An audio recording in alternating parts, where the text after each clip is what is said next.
Folks, what it do? What it do? Team No Sleep in the building. My goodness, I know we starting a couple of minutes late, but that's my fault this week. Good Lord, I got wires hanging all over the place. I'm looking at them and say, Montel, pray for your boy. Pray for me, man. I got you, man. I Huh? got you. Okay. I ain't gonna throw you under the bus like you do when I'm a little late, but See, I'm gonna give you. I'm gonna give we you gonna a start like pass. that. We haven't even been streaming for 2 minutes, and you already just throwing. But man, okay, gonna make me look bad. We got somebody sitting in the green room, but listen, how you doing? How you doing? Talk to the folks real quick about. Tell them about Blessed, how you doing. man. Blessed as usual, man. Glad to Yeah. see another day.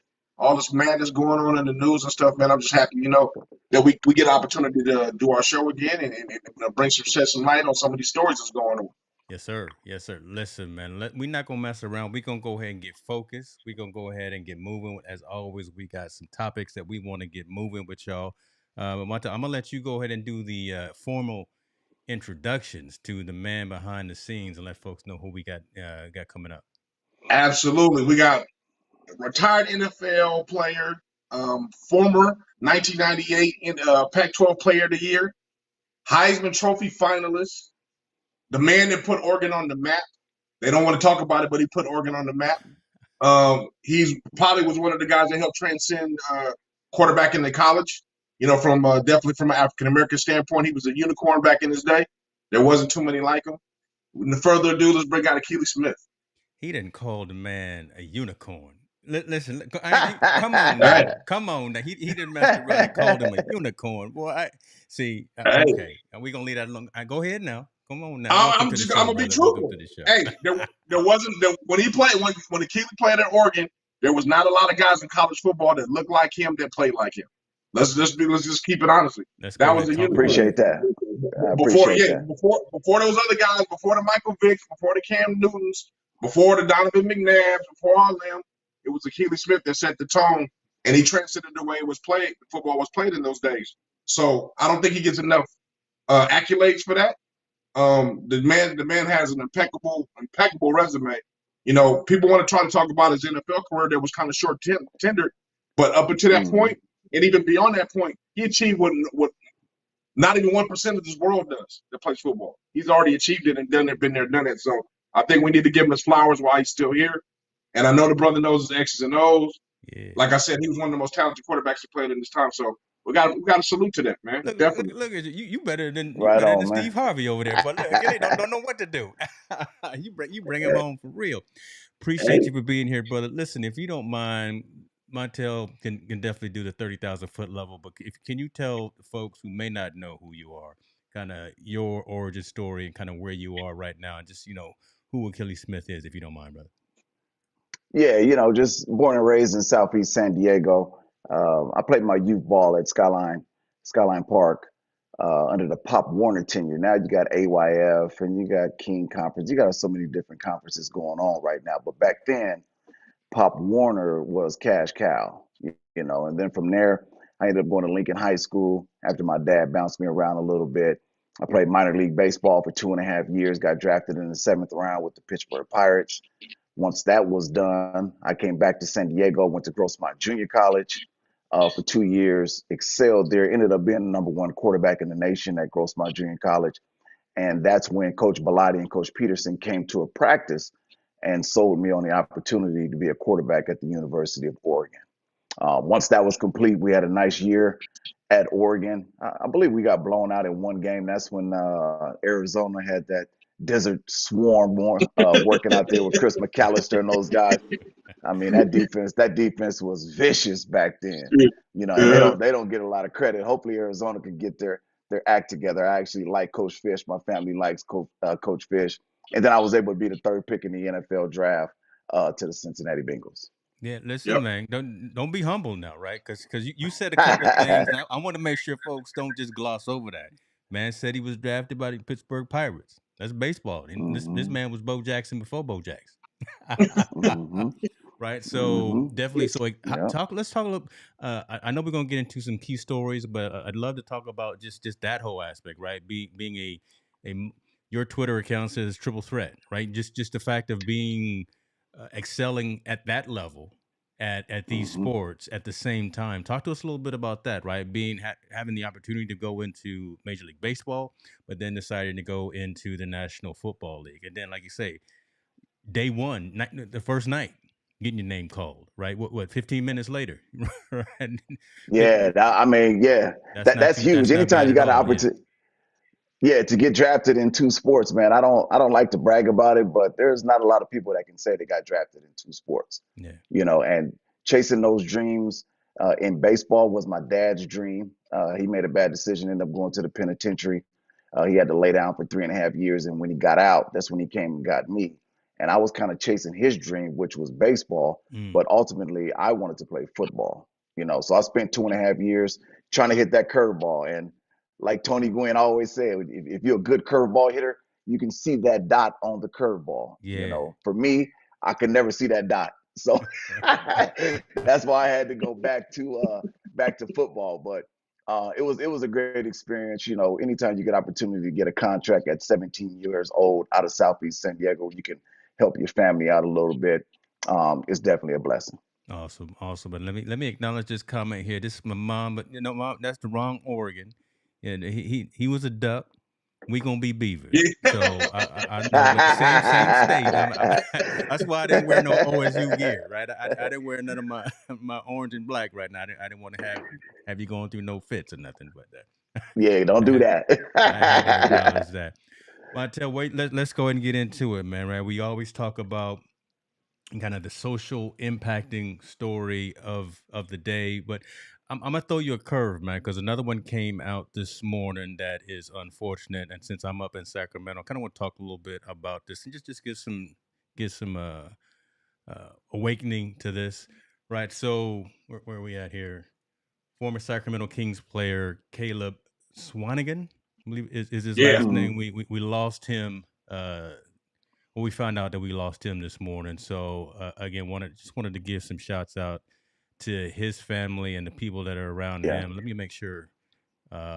Oh Lord, let me get the right screen going. There we go. There we go. 25 years old, right? That's a shame, right, to lose Wow. someone that young. Sacramento Kings basketball player. We just found out again that we lost him. The team made the announcement this morning. I know some folks that went to Mm. Purdue and we're also just kind of brokenhearted about this, but some terribly sad news, and just wanted to give some homage to that since that's coming here from my hometown. Yep. No Yep. question. No That's sad. I question. mean, that's sad that sad that that situation happened, especially for such a young man, such a young Yeah, talented man. Able to make it to the league, and like you said, trying to guys trying to do right, and something like this happens. I mean, we never like to hear these things, but prayers to his family. His definitely. family and his Right. friends. Right. Obviously for strength. Prayers to the Kings. I think he also played for Portland as well. So pray to all those guys that supported this young man in his journey. So, Yeah, um, I hope, like all we can do is pray for his family, have things, everything is okay. yeah. No, there No hasn't been question. No any question. identification in terms of what happened, but again, at 25, something's way too young, right? So Hmm. so Way too young. hopefully we can find out what it was and probably prevent someone, the next person, from that early age of losing their life. So um, Deshaun Watson, brother. We we didn't talk Oh about we man. didn't see there you go. We didn't talk about this young man. This brother has gone from 5, 10, 18, then gone up to Oh 66. man. Now it's gotten to the point where his attorney is saying 20 of 24 lawsuits have been settled. I'll put them in air quotes right there. Hmm. This is Mm-hmm. just this is worse than than a nightmare, worse than a soap opera. It's not funny. It's coming out as well that we're seeing onus responsibility on both Deshaun Watson himself and on Houston, right? Just Right. knowing kind of the pattern, and knowing the way that things were probably going down. Again, not making any assumptions, but just saying, just knowing that there was probably something going on that probably should have been nipped in the bud, so to speak. Talk to us a little bit about what your guys' thoughts are about what's happening right now, and when you see this news that's come out, 20 of the 24 lawsuits filed against Deshaun Watson have now been again settled. Akili, Well, Akili, for I'm gonna tee you me, up. Oh, go ahead, Akili, go ahead. Then I'm gonna tee okay, you up go ahead. after. Oh, No, okay. I'm gonna tee you Yeah, up after. because Go ahead, finish. I'm gonna tee you up after. Go ahead. Yeah, for me, the way that I look at it is, it seems like everything started to happen when he wanted to get out of Houston, Yeah. right? So that's kind of when things started to kind of kick off a little bit. Then the next Explain thing that a that I little bit. Go read, go a little bit further now because you've been in that locker room, so you can talk a little bit more right in depth about this. Talk a little bit about what you mean specifically by that. yeah, from what I'm reading between the lines, because we've had some meetings in Cincinnati too, where it was me, Takio, Big Willie, Corey Dillon. We met with management, and we talked about the proper food. We talked about uniforms. We talked about all kind of stuff that we can do to try to help the Cincinnati Bengals organization. And obviously, they didn't listen back then. So from what I was reading and trying to gather, it looks like Deshaun Watson was having some communication with the front office. The front office didn't like what he was saying. Deshaun Watson decided to get up out of there and said, "Go ahead and trade me." And then that's when everything kind of exploded a Mm, little bit. But now here's the caveat when we dive into this thing a little bit deeper. The lawyer that was going against Deshaun Watson was neighbors with the owner of the Houston Texans, man, right? Mm. So he's right down the street. man. So what type of conversations are they having behind the scenes to try to blackball Deshaun Watson, so that they don't have to pay him all that money that was guaranteed in his contract, Mm. right? So that raises a red flag for me. Now, I will say this: there are massage parlors where you can, get a happy ending. Let's just call it what it is, Hmm. But for the amount of people that were coming forward, the amount of women, I don't believe that, and I think that's why 20 lawsuits were dropped today. Mm. You're right, My question to Akili, my question for you, knowing Deshaun Watson is that high profile player, he's the face of the organization by all means at this point. You, he had whatever 24 cases, 67 accounts. You in the front office of somebody has to know these allegations are bubbling somewhere on him before it comes to this head to the public in order to prevent it. I've always said that Deshaun Watson actually has an issue, right? He has a problem, whatever he's dealing with. But Houston either matched it or covered it up. So they're just as at fault as he is in this You doggone situation right. because they Yeah. did nothing about it while he was the star player of the team. Am I on Right, point and with that? you are exactly right, because I read that about 2 or 3 weeks ago, where Houston was sending some masseuses out to him, and they were actually recommending some masseuses for him to go to. So they had to Mm. know something. There's got to be some other players on the team that was going to those same masseuses. But why was it Deshaun Watson? And I really believe he's that good of a player. He led the league in passing the last time he was on the field, and I think they were really upset that he was trying to get out of there. Yeah, I think it's all stemmed from them trying to leave. I agree with you 100%. Yeah. I just have a problem that his name, his legacy is being dragged through the mud. He's not only Right. going to lose money, but lose time in the NFL. And it seems like the Houston Texans that knew about this, nothing is being done. Like the league is doing nothing to them. When they knew he was exhibiting this behavior, they could have put a nip to it or a stop to it or addressed it with him to curb it down. They did nothing. They were like, so long as you're not a star player, you ain't got nothing to worry about. As soon as he says, I don't want to play for you no more, everything hit the fan. You're this bad guy all of a sudden. You're this guy that we don't want nothing to do with. And they're just as guilty as he is. So I don't know why the NFL is not pursuing Houston in the investigation, saying, hold on, you guys know about this, you did nothing about it. Why aren't you being Yeah. why ain't your hand being slapped just as hard as his? And that's the nature of the beast. I mean, emails must be checked. They got to check phone logs and all that type of stuff. Houston's got to be investigated. We'll see if they do that, because typically the NFL owners are always right. They may Yeah, be in yeah. cahoots at the owners' meetings. The GMs are sitting in on these meetings. We can dive into that another time as well. But this is what we're dealing with. As players trying to make a living in the NFL, and it becomes difficult when you go against that beast called the NFL. Wow. Mm.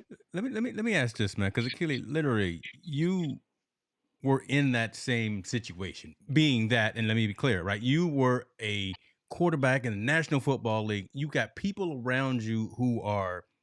Well, this is my question that we've asked before, Montel. Now, don't you have people around you watching to make sure that, again, if you the starting quarterback for this franchise, that you got a squad that's saying, "Hey, man, you probably shouldn't be doing this. We probably should go. We should probably go to this club instead of going to this club. All right, you don't need Yeah. 66 massage therapists. You only need 5. You know, at that level, at that position, Hmm. and again, it's been a little bit of time since you've been in the league. But again, you were literally at behind center in the same role with, I think, a support squad. Talk to us a little bit about why, again, there was nobody helping Deshaun with this type of thing before it got so much out of hand. I guess that's a question that I've had ever since this whole story has been breaking for us.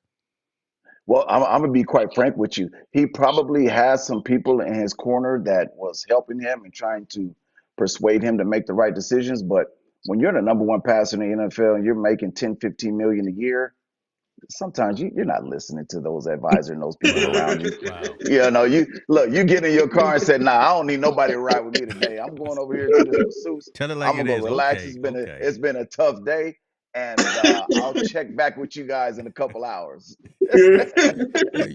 You need me to drive you to the house? No, Yeah, listen, yeah, I'm good. Okay, okay. yeah. I got it today. I'll see y'all tomorrow. Yeah, they don't get no realer than that answer right that there. That's the most realistic that answer I that's ever heard. that's the truth. You know, Wow. everybody Yeah, has a nice team in their corner where you got people that's looking out for you and trying to make sure you're making all the right decisions. But then there's some times where you just want to be left alone to go unwind a little bit. And it looks like for him, unwinding was to get a deep tissue massage and do whatever he was doing behind closed doors. Wow. now, I got a question on this whole scenario. So now that they're saying 20 out of the 24 have been settled, right? So I'm Right. sure there was an undisclosed amount of money. I have a problem with, people claiming sexual assault or sexual battery or sexual misconduct. To me, it seems like for a payday in this instance. Like, because Hmm. if you really thought you were violated in this situation, you want to go to the extreme, right? The press. And I know he wasn't charged with any criminal charges. So now they're going to the Hmm. civil suit. But I'm going to try to settle for maximum. If I thought you really violated me, I want to go for the maximum. For 20 to settle all of a sudden now, I hate to say it, man, it sounds like a payday. Like it's a money chase in the sense that for at least those 20. I don't want to discredit there being, something being done to them or them being assaulted. But to me, on the outside surface, it looks that way. Hey, he did something. It might have been improper for the 20 minutes. Oh, now I'm gonna go get this payday. He sexually assaulted me. He did this. I I'm not demeaning women, but I know women that go in the club and they get their butt grabbed. They don't say nothing, right? Yep. They don't do Yep. anything, and there's nothing there. But now all of a sudden that they're in a situation with Deshaun Watson, it seems like it's been a payday, and it takes away from women that have really been sexually assaulted or really been sexually misconduct against, and it also makes professional athletes now have even a more of a guard up about doing anything with anybody, right? And get in this situation. Is that kind of a fair Right. assessment? That's definitely a fair assessment. And then see, here's the thing. I wish that it was public record so we can see what that settlement Yeah. was, right? Mhm. That's what it's about. What was the settlement? Can we dig up those files to see exactly what it was? Because it's like this. You think about the youngsters that's in college, right? One of the ladies or one of the girls say he grabbed my butt as sexual harassment. He gets kicked off the team. Come to find out, she was lying because he didn't want to be her girlfriend, right? So Mm-hmm. for me, it's like, okay, if this type of stuff continues to happen, at what point are we going to start to charge those females or males that are putting that person in that predicament? Because it's Yeah. not right, especially when you're just going after money. You know, Mm-hmm. sabotage this man's career, sabotage his name. His kids is looking at him crazy. His family's looking at him crazy. And then all of a sudden, oh, we settled. And now let's go back to playing with the Cleveland Browns. Everything is hunky dory. It's Yeah. just not, Yeah. it's just not fair. Not fair at Yeah. all. If they what they say, if they know it's attached to money, yeah. I mean that is a fair assessment. Depending on who's grabbing their Yeah. butts, if they know the money's attached, yeah, I agree, man. I completely agree with that comment. And Yeah, it's such an that's unfair. Ron, who we had on the show a couple of weeks ago up in Washington State. So that he's Yeah, behind the scenes too. He knows a little bit about what's going on too with the league. yeah. So I just think it's sad, man. I mean, it takes away from both sides, right? It takes away from the victims Yeah. that have that situation, and now it makes Right. NFL players or players in the situation they got to be more cautious than anything for anything they do right now because everybody's out for it. Everybody's to get a dime, and it sucks because their money is publicized, right? It's publicized how much Deshaun Right. Watson got. It's publicized how much Yes. money he got. So now Yeah. he's more of a target. We talked about it with the NIL thing. We'll go into that a little bit. I think hopefully we get a chance to go into that. Yeah. I got a real deep concern about that, but I'm saying it's funny that these NFL guys can be targets, but like you said, the person that either claimed, lied, or it wasn't as serious as they thought it was, there's no repercussions for them at all. Yeah. Nothing. They just Nothing. walk into the sunset and go on about their business. Nothing. It's not fair. It needs to be changed, and somebody needs to try to discuss that because we got to put an end to that ASAP. We cannot continue to allow people to accuse X, Y, and Z of some type of sexual harassment. Then we start the case or whatever, we start the court case or whatever the case may be. We find out that nothing never happened, but his name has been sabotaged. Coaches are looking at him crazy. He's being dragged through the media. So now he's got to try to restore his name because of this lie that was fabricated by this individual. How do you think he's going to be looked at by the organization now? I mean, does Cleveland now look at him with a side eye? That he's going to a new situation, or no? Winning trumps everything. I don't think Cleveland. I don't think Cleveland cares. They got a baller, baby. All you got to do is win. Listen, hey, welcome to the dog pound.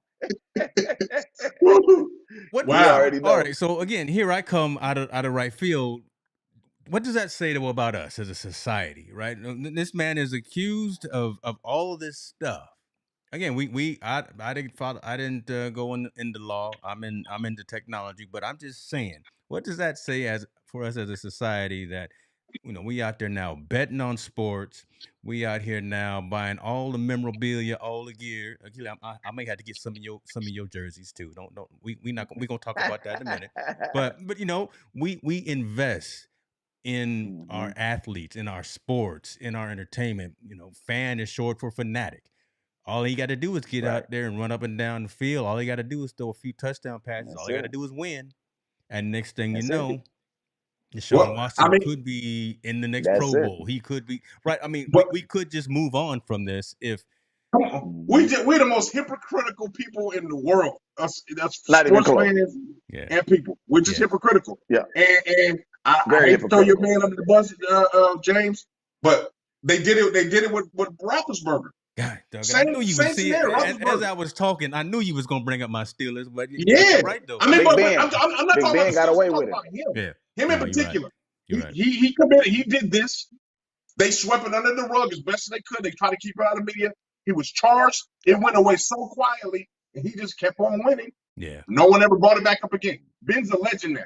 Big Ben's the legend all of a sudden because he kept winning.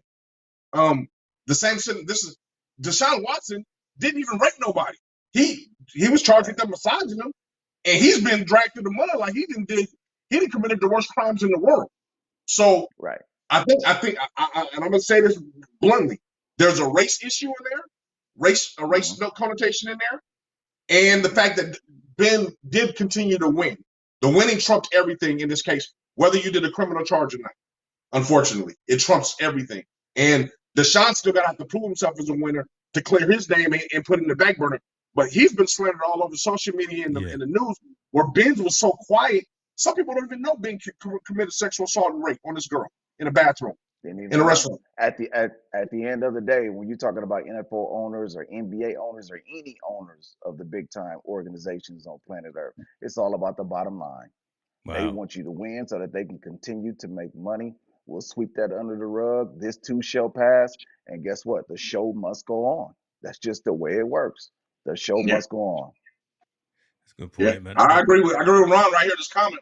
Remember, there's three sides. Yeah. Yeah. No question. And the truth. Yeah. I agree with that 100%. No question. That is crazy, man. Loving all the engagement, loving all the interaction with the folks that are listening and watching. Look, I see y'all over there on Twitter too. Come on over now. You can't leave comments on Twitter. Come on over to YouTube and hang out. Listen, we got first round draft choice, Akili Smith in the building. We got Mr. Bengals, Mr. Packers. Hold on, where better yet, Mr. Oregon. He Mr. Duck. Call him Mr. Oregon. I'm not gonna talk about Oregon because I'm a Beaver. Yeah. Listen, we're not gonna talk about Oregon. We'll forgive you. We'll forgive you for that. You all right? We'll forgive you. For that. They gave my son some money, so that's why we Beavers. You got to take it. I'll be there this weekend too, walking around campus. Just I'm gonna be out there seeing what's going on. But let's take advantage of the fact that we got you here. We can go through these topics and we will. They're kind of more short in terms of the discussion, but Montel brought up about NIL, right? And name, image, and likeness, folks. We talk about that on the stream a lot. You guys know we talk about that, but that wasn't a case that wasn't available to you, right? When you were Right. playing. What are your thoughts? And Montel, I'll let you continue the discussion, but I want to be cognizant of the fact that we've got this man here now that the NCAA is letting star athletes be compensated for their name, image, and likeness. Again, not something that you had the ability to take advantage of. But what are your thoughts about the whole process, the whole transfer port, everything that's surrounding that? And then I know where Montel wants to go once you answer this first question. We want to get a little bit more deeper into kind of the social pieces of that. But I'll let you talk about it. Well, right now we're dealing with college free agency, just like NFL free agency. It's Wow. college free agency at its highest. And one thing that Nick Saban said to me, and I actually posted on my Twitter, he talked about the collective, right? That wasn't what the NIL was supposed to be about. And with the collective, you have some of them programs that were able to beat the rules, if you will, a la Texas A&M. They found the loophole. They was able to beat the rules. They was able to sign one of the top recruiting classes in the history of man. And now we'll see if they can put that together and parlay that into a national championship. But again, until you go out there and win, like we said, you can get all them 5 stars and all them 4 stars that you want. Because a lot of the people that's doing the ranking and stuff like that, they never put on a jock strap. Man, And when you y'all get to leave and Stephen A. look, Smith alone. You leave. hey, look, and when you get to college, none of that stuff matters. No way. They don't care if you're a 4 or 5 star. You gotta put your jock strap on. You gotta put your cleats on. Go get tape. Go do whatever you need to do. Get your butt out there on the field and be ready to play. Man, that's truth right there, Mr. Riley. We see in the building. Listen, James Riley, he's got his kids. His sons are actually really well respected in the game of football as well, so he can relate to this conversation. But man, Nice. go ahead, Montel. I know you're going to talk about it, I, right? Just the me, aspect of go ahead. I, well, my problem with the NIL is just it's not structured right. It's not. It's not Right. structured right, in my opinion. Right. I Hmm. believe. I believe the same situation we're dealing with now. I've always said it from day one. They have not thought about the criminal element that's going to Yeah, seep into NIL yeah. Hmm. because it's public knowledge all of a sudden now. And the schools have to report it, so it is public knowledge. So I'm saying a young man in Tuscaloosa who's a quarterback is now driving around in a $50,000 car. Come on now. There's not many people driving around a $50,000 car in Tuscaloosa. So what's going to prevent his homeboys or his friends or associates from back home from nabbing his grandma and holding up for ransom to get money? I mean, we're in a day and age where there's desperate times and desperate needs, and this money is just out there so prevalent to to 17. Actually, Mikey Williams was 16 to 16 to 18 to 16, 18, 20, 22 year olds. Where now we're not talking about here's a couple of $1,000s for you to eat. We're talking about here's life changing wealth for anybody to get their hands on it. And I don't think they thought about that part. I think the NCAA since since college was crying about it for so long, about we want to be able to pay our players and do all this. I think the NCAA said, go ahead, go free will with it, do your thing, and let's see what happens. We're not there yet, but I do believe there is going to be a social criminal aspect behind this thing, more prevalent than we know because we got jealousy and envy on everybody, every team. There's jealousy and envy Yeah. on every team. There's jealousy and envy on people that when you made it and you didn't make it. I'm sure, Keely, when you were able to go off to the pros, there was people hating on you. People was talking bad Yeah. about so it's 10 times worse than it was when you did it now because the accessibility. I just have that problem with the structure because there is no structure around it right now. What are your thoughts about that? Well, here's the other thing that I would say about it because even in the NFL, you can find different businesses that you can partner with, and then on Tuesday you can go have an appearance at a Mercedes-Benz dealership, at a Ferrari, in hopes of selling a car while you're taking pictures and doing autographs. So again, I would love to kind of see what type of deals that they have as far as getting these cars. Is it your car or is it a loaner car? Do you got to Mm-hmm. turn the car back in after the season? You see what I'm saying? Because the stories that I'm hearing with some of these big numbers and some of them are fabricated, some of these guys haven't been paid yet. And that's the Yeah, God honest truth. and They that's got another millions thing. on they Yeah, have not been paid yet. You got some guys that have been promised 20,000 pieces of NFTs, and then the booster is going to buy the NFT from you to put in your pocket. That stuff hasn't went down yet. So it looks pretty good on social media. I know some people who haven't been paid yet. So we'll see what happens with this NIL stuff.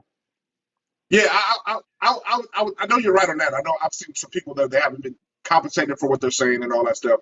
I'm saying Mm-hmm. the way it's structured, the way the NCAA has structured it, or what it's structured right No now, question. it's dangerous. It's dangerous right now. I believe No it's question. a danger. You're playing. You're mixing a bad cocktail with this situation. Now I do like the team NILs, where teams are selling their like image and likeness in order to help pay all the players.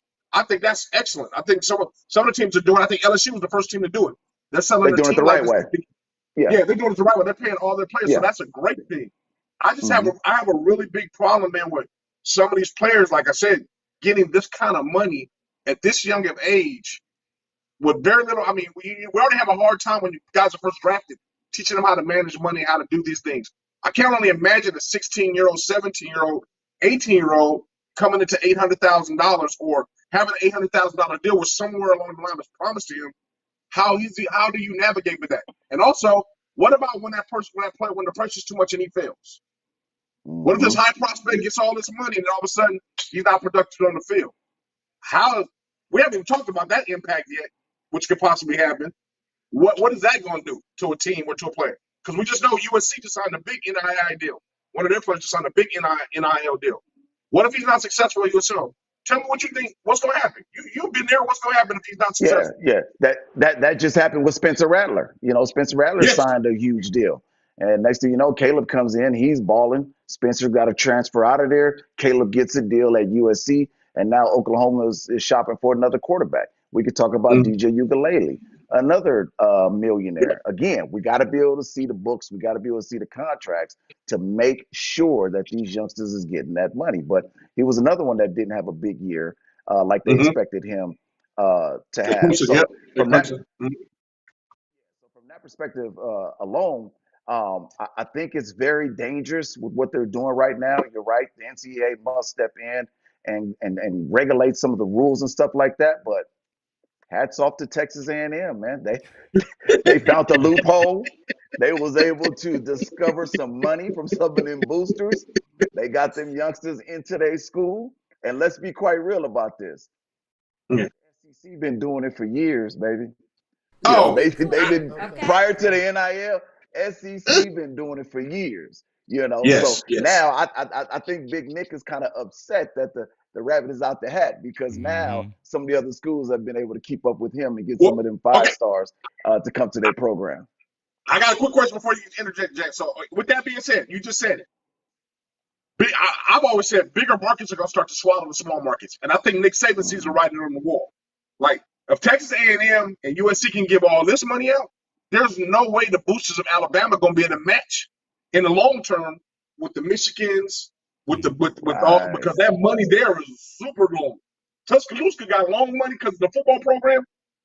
They got alumni money forever in Michigan, USC, and all this stuff. So I think Nick Saban's saying, hey, longevity-wise, brother, I can't keep up with the Joneses because in a minute, it's going to be the highest payer. It's going to be who's going to go to the highest pay, right? It ain't going to be hey, I want to go there because I love it.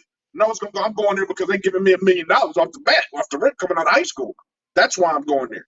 So I think Nick Saban just seems to write it on the wall. Like in 5 years, brother, Alabama might not be the top of the field because they can't pay everybody. Yeah, I think he's calling it out, and I think he's calling his boosters out. And to be quite honest with you, when I'm an Oregon Duck, when you got Uncle Phil behind you and he's worth $60 billion, if he wanted to, he can buy every 5-star on the planet and every baller out of the transfer portal.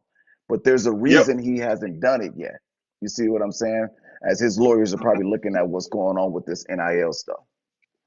I would agree. That's that old money, right? Listen, old money, that's baby. that old money, right? Give us some of that old money. Nothing wrong, but it's an interesting because you brought up a different dynamic than we've typically talked about, right? We typically talk about, and Montel will lead that discussion about the social element, about the unfortunate criminal element. But you talked about, listen, some of these cats haven't even gotten their checks yet, haven't got their NFTs Mm-mm. yet. So they're out there Mm-hmm. doing the thing. They're out Mm-hmm. there, filling up the groceries at the local grocery store. They're out there Mm-hmm. dishing out popcorn at the movie theater, waiting on that check to come through, and they haven't even got that yet.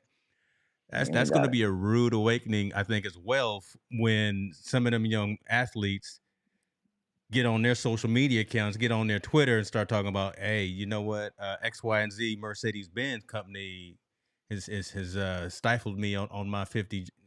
I'm just being uh, devil's advocate on this, but we'll see how this Yeah. all works out. Mm. Hmm. You're exactly right, and it's happening right now here in California. We know several kids that have not been paid that play in the Pac-12 in the LA area. We know some kids that's in the SEC that haven't been paid. So we'll Wow. see if they get those dollars. But right now, like Montel said, I'm in total agreement. They have to clean it up. Yeah, Mom asking, they so got. where they getting this money from? Hey, Yeah, I got a question though, exactly. Akili. With Dion, so we know Dion had one of the best recruiting classes as well, coming from a division, Yeah, from coming from a D1 AA. And I've always said I think he's changing the landscape for HBCUs. I Yeah. think he's no leading them question. to get a TV contract. What he's doing, he's spearheading for Hmm. them to get that big TV contract like the SEC and all them got. What do you think? How successful do you think he's doing with this recruiting thing? And I know he says he doesn't pay players. I don't believe it. I know somebody's giving some checks for somebody for these top recruits to come to Jackson State. But how do you feel his dynamic and his contribution and what he's doing to change the landscape of college sports? How do you feel it's going to look in the next, 1, 3, 5 years from now, as far as he's I concerned? think he's doing I think he's doing a phenomenal job with the marketing. But we got to understand, we were a part of the Deion Sanders era when he was playing. This is who he is. He wants all Mm-hmm. the attention on him, and from a sponsorship standpoint, I mean, he's got Barstool, he's got Under Armour, he's got a ton of people that can get kids money if they need money to come to Jackson State. Now, was it $1 million? If he said it wasn't, then I'm in agreement. It wasn't for the Hunter kid that actually signed with Jackson State. He said that it was a homecoming game that he went to, and I guarantee that band was bumping at halftime. All the fans was going crazy. I bet Jackson State was alive, and he visualized himself playing for Jackson State. Deion Sanders was able to talk to him about everything that he went through in the league and how he can help him transition into the league. And that kid couldn't turn that down. Yeah. Yeah. Yeah, yeah, Wow. yeah. Yeah, he Okay, couldn't turn that down. you've been there. The gap. What's the gap? Division 1 AA and Division 1. Is that gap shrinking or getting bigger in playing field? Because I think, Honestly, yeah, go ahead. yeah, it's definitely shrinking because Mm-hmm. now you got a lot of NFL guys that are now going to the league from D1 AA, D2s, and now Yep. that Prime is at the HBCUs, they're gonna start getting some combines and stuff like that to start showcasing their talent because at the end of the day, it's always maybe, the Power Fives want a guy that was 6'2". Well, maybe he was only 6'1", 6 foot, but he can still play. All right, so you got to go to the D2. Go to the D2, get bigger, stronger, faster, work on your speed, make sure your eyes are where it needs to be pre-snap and post-snap, and then you'll get that opportunity to play on Sunday. And that's Yeah, exactly what's happening right now. yeah. I believe your approach that Luis Perez is probably a great example of that. Luis Perez is doing this thing in the Exactly. USFL. Yes, I no think that, question. and I think parents need to listen to something to a comment like that. They need to understand. I talked to Shea McClure in Southern Utah. He was saying Hmm. you got to find the perfect fit, the marriage, the school that wants you and you want the school. That's where Right. your success comes.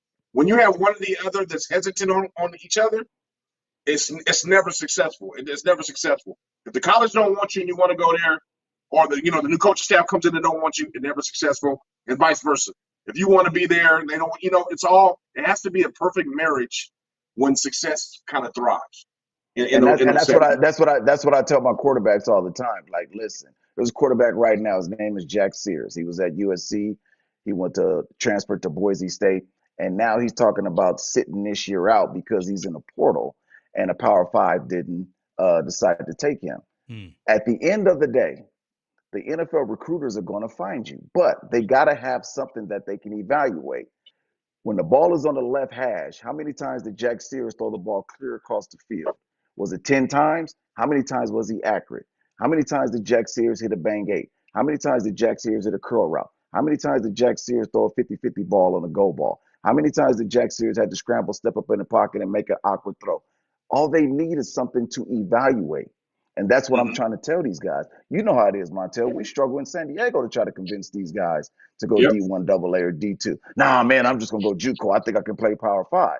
But here's the thing, because of the portal, you can go D2, D3, Hmm. D1 AA, get bigger, stronger, faster, jump back in the portal, and then try to bump up. And they still won't listen, you Yeah. know. Yeah. So, I mean, yeah, go ahead. you just hit you hitting what recruiting 101 and things we talk about all the time. I think parents, kids, and even just being from a social aspect because these kids on social media, that social aspect right there, kids got to understand the process. Hmm. Remember, in college football, there's only 125 teams, right? There's only three quarterbacks on each team, so you got Mm-hmm. to be the top 300 quarterbacks to go make a Division One squad. Top Tough. 375, right, to be in the Division 1 squad, to be, for exact Yep. numbers. There's only 300 starting. That means you got to be better than the top 300 that are there already. And from that 300, Right. it shrinks down to 32 if you want to go in the NFL. Mm-hmm. So Mm-hmm. 10%. You got to be part of the 10% rule in order to get in there. And I think most kids, 90% of kids aren't developed yet to go to that level. Like Right. you were developed already when you went to that level. Most guys that are going to Right. that level, those guys that you see that are freshmen starting in college, they're already developed. They're developed young men. Most men, it takes them a year or two to develop, get the strength, get the speed, get the IQ that they need to do in order to perform and play at that level. And I think they don't see that. They just see stars. Most kids are just chasing That's it. stars. They're chasing, Chasing stars. they just chasing the opportunity. They're not chasing the Yep. process what it takes in order to get there, and that's parents' fault. I think that's more parents' fault than it is kids' fault because what you put in front of them is what they're gonna go eat. I put college education in front of my kids, not football, not sports. Let's go get this piece of paper because I know that's gonna last you a lifetime. The sports comes on top of it. That's that frosting on the cake. I want the cake first, then you can get the frosting all you want. You can eat as much frosting as you want after that. But we gotta. I think that process got to really be understanding. It's really like you said. I think Achilles, it's starting to fall into the social impact. It is falling into social impact because our kids are being hindered from getting college educations because they're chasing sometimes a dream that ain't going to come true. To be honest with you, it's Ain't gonna not going to come come true. true. No. And you got to always remember what the end goal is. The end goal is always the education, and the end Yep. goal is to be a pro or some type of ownership, whether you own a real estate company, whether you're going into the Mm-hmm. tech world or whatever the case may be. Because I tell my guys all the time, in youth football, we're passing through. High school, passing through. Mm. College, passing through. Now we're in the pros. You got to start making some decisions. You're going to be part of the Mm-hmm. 1% in the NFL, or you're going to try to be a part of the 1% in the working world. You're going to try to get your salary to six digits where you're doing something to provide for your family. And again, Montel, you got some guys that listen and you got some guys that don't listen. Yeah. So I look up all the time and I get phone calls all the time. Coach Smith, can you help my son with this or help him with that? And I'm just shaking my head. And guess what we do, Montel? We pick up the phone and help him anyway. After we done told him exactly, after we done told him exactly what to do, they don't listen. And just the Yeah. kindness of our heart, we still try to help them anyway. So Yeah. we're Yeah. not gonna Yeah. stop doing what we're doing, man. And that's just what it is. Yeah. Absolutely. Absolutely. Let's tail it off of that, man, because I don't think we touched on some of the things that you're doing today, right now, Akili, right, with the kids and out Mhm. there and getting them right and getting them ready, right. So talk a little bit about the camps and the things of that nature that you're working in and working on right now. Yeah, we got a camp coming up right now called Senegal Spotlight, and Montel is helping me with that. Montel has always been in my corner with anything that I'm doing, and we want to start ranking some of the kids in San Diego and creating a platform that we can use to help these kids get a college education.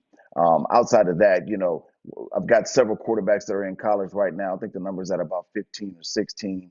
Hopefully, they can have a good year this year so they can start to transition into the NFL, and then we can start the business aspect of life and teaching them the right decisions to make on and off the field. And yeah, my son is right there. I'm looking at the Twitter right now. My son is coming up. I'm extremely happy about that. He's creating some buzz on Twitter. right Don't be now. He's modest, bro. Hey, wait, don't be modest We about that. told you that. Hey, we told you that. Don't be modest I'm around here.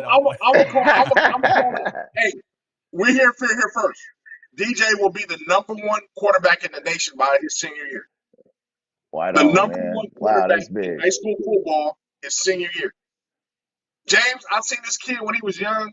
When he's in junior high, he used to throw the ball. It's like, oh yeah, he gonna be a little, he gonna be good. He gonna be all Yeah, right. Dude, yeah. he a freshman. He's 6'5" as a freshman. Mhm. What y'all eating down there in Southern? I was just Bruh. down there last weekend. What y'all, man? And he can sling the rock, man. He can sling the rock. I'm telling you. I know people. I know they always have these non-committable offers go out and all this thing. But Yeah, I'm gonna give you as a father in his roles because we talked about a lot of stuff. You like, bro, I'm not going nowhere until I get DJ right and he's ready to go. yeah, And yeah. he's there. He will be the number one high school prospect his senior year. I'm telling you guys that right now. He's just And, got. and, and Yeah. And look, Montel, I'm not gonna lie to you. The guys that I've talked to in the NFL and in college, when they say that they don't have the opportunity to spend time with their kids, they don't have the opportunity to go pick their kids up from school, drop their kids off at school, go to their youth football games and stuff like that. I wasn't gonna put myself in that position. You know, Mhm. I've seen Jeff Tedford sit in the office from 6 a.m. in the morning to like 11 p.m. at night, to where guys are pulling out mattresses and sleeping in the office. Wow. Wake up, go jump in the shower, brush your teeth, and now we're going to go have some breakfast, and we're doing it over again.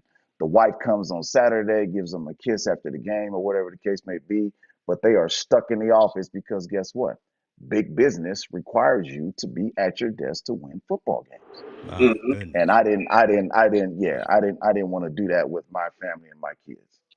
Yeah, man. And I remember we talked about all that, like, wow, how come you were at the next level and all that stuff. And you always expressed that to me that you would never do that to your son. And I commend you for it. Mm-mm, Because I know a lot of people, like we said, we know a lot of people in the business that mm-mm. does do it. But I could see him maturing. Like I said, I remember him throwing the ball in sixth grade. Like, oh, yeah, he's going to be cool. He's going to be good. And now to see him become he's a young Yeah. man. He's a young man. He's at 6'5". I think he's 6'5", 190, right? Yeah. 6'5", 190, Yeah. somewhere around there. 6'5", 201 is what he Come on weighed now. in I at. told you there's 201. something in the water down Yeah, there, boy. give me the one. Give me the one. Yeah, I give you the one. I give you the one. And we got to think. You got to think about it. This young man, he's only 14 years old. Wow. 14, he ain't gonna do 15, nothing but 15, get 15, better. 15. Or 15, he's not but 15 years old, Yeah. about to get bigger, stronger, and faster. And man, I commend you. I commend you for it, man. And I can't wait to see. I know you where you want him to go. I ain't gonna even ask you where you want him to go, but can't wait to see him get all the offers he gonna get and do his thing at the next level. I think he's gonna be a really good sight to see. We're gonna hear his name. I think we're gonna hear his name in the NIL not too long from now either. But he's definitely a special young man. But I have to commend you on that big time. Yeah, we got some stuff we working on behind the scenes, but again, we're gonna do it right. It's time for him to start branding himself. He's got to trademark his logo.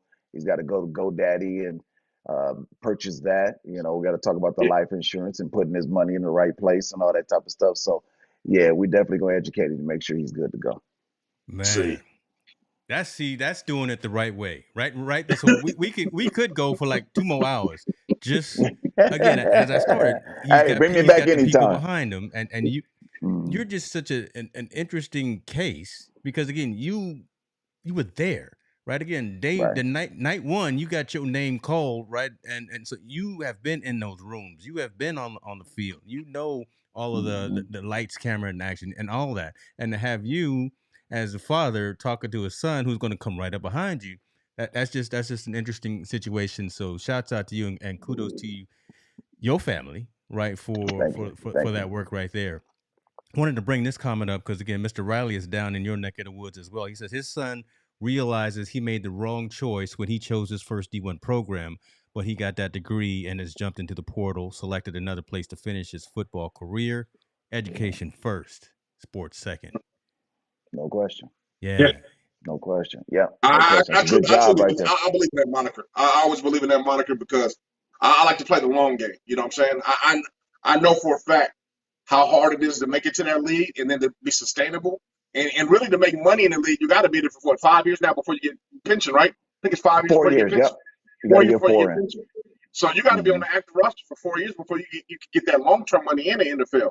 Mm. I don't think people understand how hard that is to play at that level and sustain it for 4 years. Like Mm. it's really hard to be that guy for 4 years. Even if you're gonna be a bench player, it's very hard. So I always tell kids, make sure you figure out how to get that piece of paper, because take that money and go invest in something, or build your own business, or set yourself up for life with your education behind it, where you can work for the next 20 years, but you have that big nest, that you have a nest egg behind you. It's hard though. That's a hard conversation to have with a lot of young people, because they always think they're going to make it. That education thing is the one key that gets us on the playing field with the machine. You know what I'm saying? And by machine, I mean, Right. like, with the other people in the economy, the other society. That education gets us on the playing field. It doesn't make us equal, but it gets us on the playing field. We know what happens when you don't have that education, right?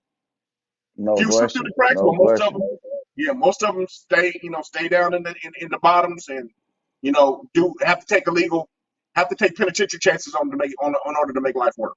Right? We don't want that. And We look, want to do I it. had an opportunity to see Alave this weekend at San Diego State. Obviously, he's from San Diego. His dad grew up in Skyline, the same area that I grew up in. And I said, if I had any advice for him, take your signing bonus and put it up and live like you don't even have it. You can put that Mm-hmm. in life insurance or whatever. You can draw a salary off of that, and you'll be good to go. Your Yeah. appearance money, your salary for the year, and all that old type of stuff. Okay, that's what you can kind of function off of. We can get our houses, we can get our cars. Let's start a business. Don't go too crazy, but at the end of the day, put that money up, because I always look at Bobby Bonilla, and that Bobby Bonilla contract is one of the best contracts in the history Still of getting man. money, boy. That man is My still goodness getting. gracious. That was genius right there. I'm looking at Lee Steinberg right now, like, dang, Lee, what Yeah. if I did that? You know? That was the Man, baddest. That's the baddest contract Hey, ever, ever. in the there history of should be some sports. college courses on that. There really should. Hey, that's a whole nother topic with the indoctrination and all that stuff. Let's touch base on that in about 45 days. But yeah, that should definitely be a college course. Absolutely, absolutely. Man. Hey, Akili, first and foremost, brother, thank you so much for coming on and sharing your knowledge. That's one thing. Two, man, congratulations on being inducted in the Junior College Hall of Fame. That's Thank you. that's number two. Number three, Thank I'm a peel a little scab back, and I'm gonna talk about how disappointed I am in the ESPNs, the CBSs, and the Fox Sports, because I don't know if they've ever reached out to you, but they haven't reached out to you hard enough to get you on to be a guest analyst. And I think your resume you. speaks more value than a lot of guys that are on there. You're better. Your resume is better than the Brady Quinn's. It's just as good as the Matt Miners. He just Appreciate got the that. one national championship. Yours is just as good as the Matt Miners. What's the boy from Washington Appreciate State, that. Ryan Lee? Your resume is way better than Ryan Lee's. Boy, you But dropping names. Go ahead on dropping names. no, I'm being honest, because I Yeah. think all those guys, not only did they get their roses, but they got an opportunity. You know what I'm saying? They get their opportunities to go on Saturdays and talk about sports and how to break it down and break down plays. Mm-hmm. And I think my man's resume speaks just as more powerful, but that extension hasn't either been handed out or hasn't been handed out hard enough for them to attract you to at least come on Saturdays, where you can come and drive out to LA and do your thing. You're not in the back. You're not into some backwoods place. You're right in the Los Angeles, greater Los Angeles area, greater area of Southern California, where they can pull you. And I think you don't get the kudos you do for your accomplishments, man. And I really do. I mean that from the bottom of my heart. I Thank you. think you Thank you. transcended a lot of things and opened up a lot of doors that people don't want to give you credit for. And like I said, Oregon owes you everything, because you put them on the map. Before you came there, Oregon, everyone was Washington, Arizona, and USC. Akili Smith stepped on the scene, and now Oregon's on the scene, and they ain't fell off the scene since. So, man, congratulations Appreciate with all that. that, brother, man. For real. Yeah, thank you, Montel. I appreciate that. Appreciate it. Absolutely, absolutely.